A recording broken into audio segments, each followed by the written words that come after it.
Hi friends, இங்கே பாருங்கள், நம்ம சோப்பு கீரையில் நிறைய விதை இருந்து அதை பறித்து குறைச்சி இதில் போட்டு விட்டாச்சு. இன்னும் இருக்குது.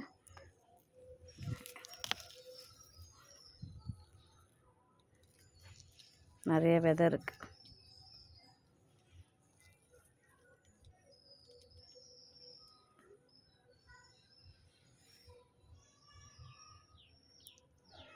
ஏற்கனவே ஒரு இது டப்பாவில் போட்டு வச்சுருக்கேன். இன்னும் கொஞ்சம் இருக்கிறதே பறித்து நான் போட்டாச்சு.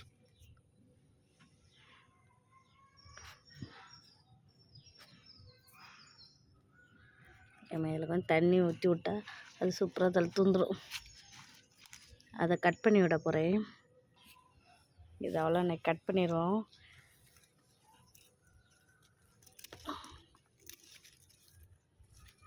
எதனாலன்னு சொன்னால், இது நமக்கு இதில் நிறைய வெள்ளைச்செவந்தி புடப்பும் இருக்குது.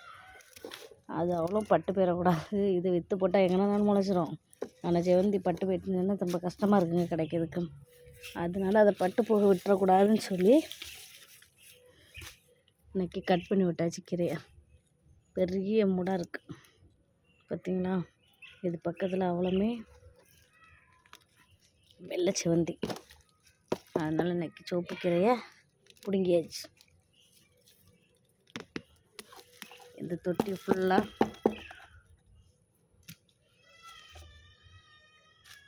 பாருங்கள். இது கிருணை பழம் நம்ம விதை போட்டோம்னா இது அவ்வளோமே வெள்ளைச்செவந்தி. இது அவ்வளோ முளைச்சி வரட்டும்னு சொல்லி விட்டாச்சு. பார்த்திங்களா,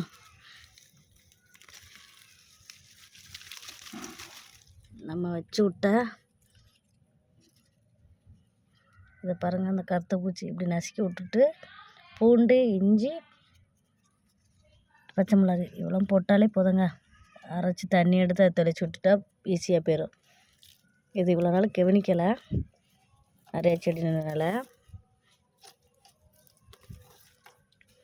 இதெல்லாம் பிடுங்கி கிளியர் பண்ணியாச்சு.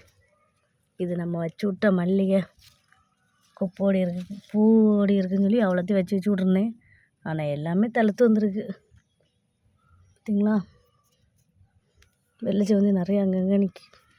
சரி, இதை காப்பாற்றி கொண்டு வரணும்னா என்னென்னா, ஒரு வேர் கிடந்து அப்படி காஞ்சிட்டு, வேற கீரையெல்லாம் நின்றனால அந்த செடி காஞ்சிட்டு, அதுக்காண்டி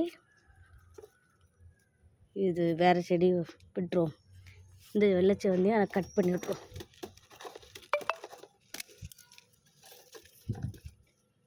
அது நல்லா காஞ்சிட்டு, அதனால் அது வேண்டாம். ஏமா வர விடையதை நல்லா காப்பாற்றணும்னு சொல்லி அதை கீரையை பிடிங்கிட்டேங்க. பிடிச்சிருக்கா லைக் பண்ணுங்கள், ஷேர் பண்ணுங்கள், கமெண்ட் பண்ணுங்கள். இன்னொரு வீடியோவில் மீட் பண்ணுவோம். Bye friends.